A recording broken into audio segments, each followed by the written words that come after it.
Hey y'all, welcome back to the channel. Happy holidays and all that good shit. 2023 has been quite possibly one of the most interesting years for gaming that I have seen in my 25 years of life. We have had absolute bangers come out, and we've had some of the worst goddamn games to ever be conceived come out, all within the same 12-month period. So just like last year, I went ahead and compiled a list of 5 games that I think were the absolute worst for 2023. And note, these are games that I have had some sort of personal experience with. But before I read you my top 5, go ahead and drop your top 5 worst games of 2023 in the comment section below, and while you're at it, like and sub for more content like this. Alrighty, let's get into it. Let's go ahead and start this list strong with a game that I think isn't the absolute worst of 2023, but it definitely deserves a spot in this list. Not because of the multiplayer, but because of its campaign. Modern Warfare 3, aka Modern Warfare 2.5, came out a few months ago, and people were not happy about it. IGN rated this game a 4 out of 10. I mean, come on, do I need to say anything else here? Leading up to the release of Modern Warfare 3, a lot of people were speculating that this was just $70 DLC content for Modern Warfare 22, and we were kind of right about it. The advertising though was kind of cracked. There was a lot of nostalgia that was poured into it, with classic maps from the OG MW2, the original music from the Modern Warfare 2 trailer even making an appearance in this Modern Warfare 3 trailer. This was also on the back end of multiple years of leaks and rumors saying that OG MW2 maps were making their way back into Call of Duty. But when people started playing the open beta and then the full release title, we realized that this was nothing more than a reskin of Modern Warfare 22 with the movement of MW19. Where this game absolutely dropped the ball the most was with its campaign. The campaign made a horrible half-ass attempt at retelling the tale of the OG MW2's campaign, followed with the ending of Modern Warfare 22's campaign, and it just left a lot more questions than answers. Nothing in the story really seemed to fit one after the other. The missions were absolutely boring and just seemed rushed. And there was one major question I had: why the fuck is Graves still alive? Overall, I think they did a horrible job on this campaign, and it's probably one of the worst campaigns to any COD game that I've experienced. I will say this though, the ending kind of badass. I love that.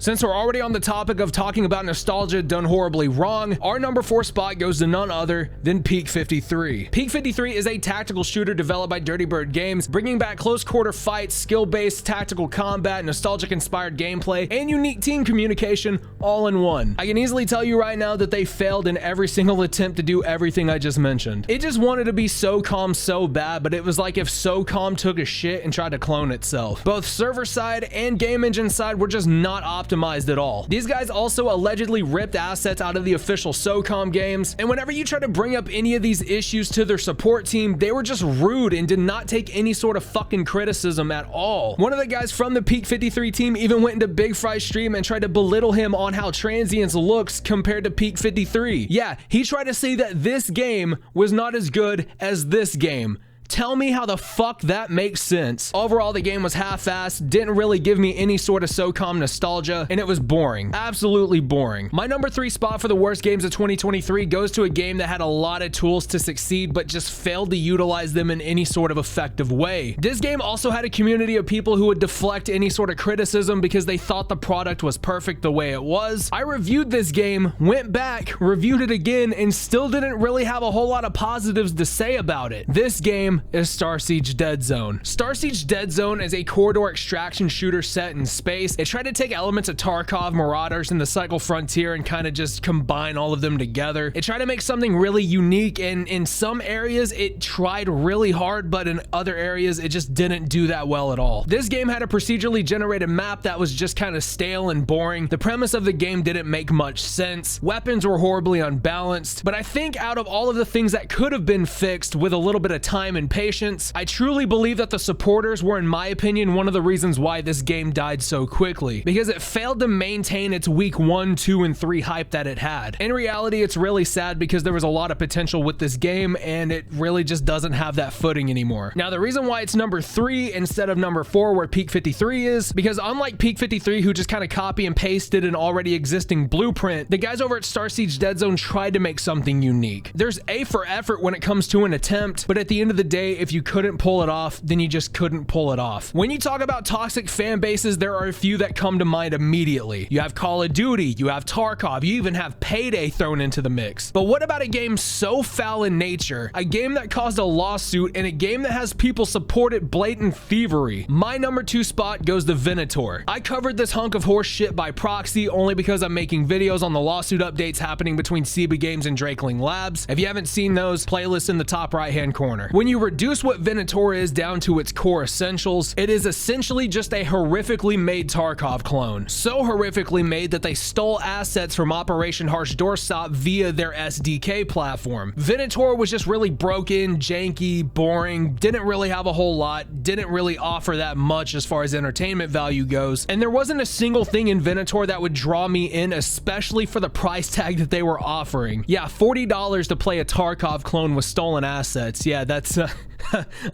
I'm whipping my wallet out super fast to play that hunk of shit. Now, because of Drakeling Labs filing a lawsuit against Ciba Games, Ciba had to go in and pull those assets out of their game. So there's really not much to say about how this game is now, because the game doesn't really have any content in it. It does have one of the most horrific fan bases I think I've ever seen, saying that it's okay to steal from an established development studio because you don't like the guy running it. That's just some shit that I never thought I would read. But at the end of the day, it still gets the number 2 spot. Before we get into the worst game of 2023, I have 2 honorable mentions. When you have incompetency, lies, and hoarding money from your fan base, you earn yourself a number 1 spot on my shit list. In one of these instances, you pay $150 for a future game mode and then you don't even get it the day that it's set to release. And in the other instance, you pay for something and it comes out and it's just absolutely unplayable. Millions of dollars invested both ways and you still get an equally shitty product. The first one I'm talking about is Dead Matter. I don't really have a whole lot to say about Dead Matter other than it was just a giant piece of shit. Millions of dollars was wasted on that project and now they're sitting here wondering why nobody's playing that game anymore. And the other honorable mention is the Tarkov Arena. And the only reason why Tarkov Arena is not number 1 on my list is because I already made a video on it. Go check it out, top right hand corner. But I think me and plenty of other people can agree that the Tarkov Arena is just malnourished and an incomplete game. It still has the same jank, the same stiffness, the same absolute dog shit servers that the base game of Tarkov has. And if you really wanted to play a true genuine Tarkov Arena experience, you would just go play Hired Ops. It's free to play anyways. Not to mention that Battlestate's PR during this entire time has been absolutely horrible. People, to include myself, have opened up support tickets with Battlestate to see when they can get access to the Tarkov Arena, and nobody's giving us any answers. They automatically close out the tickets and say just keep checking social media. Another reason why it's considered an honorable mention as well is because people who bought the $35 Rizzy edition of the game got into the arena before EOD did, and just overall it's a subpar, boring experience. Is it playable? Yeah, sure. But is it good?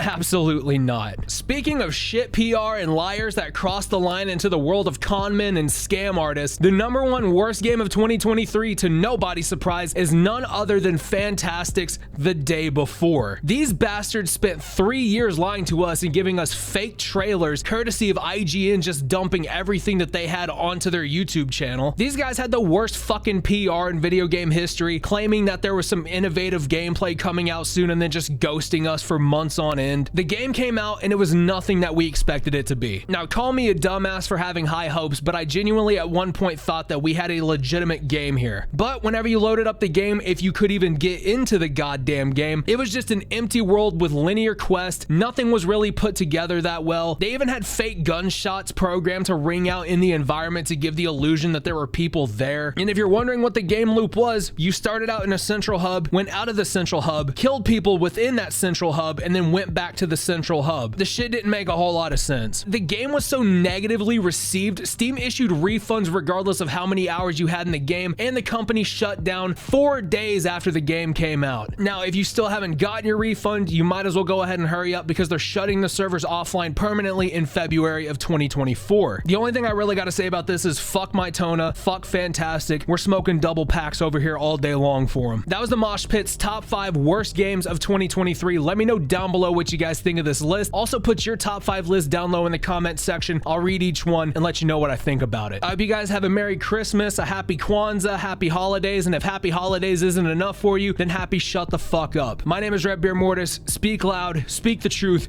and I will see you in 2024.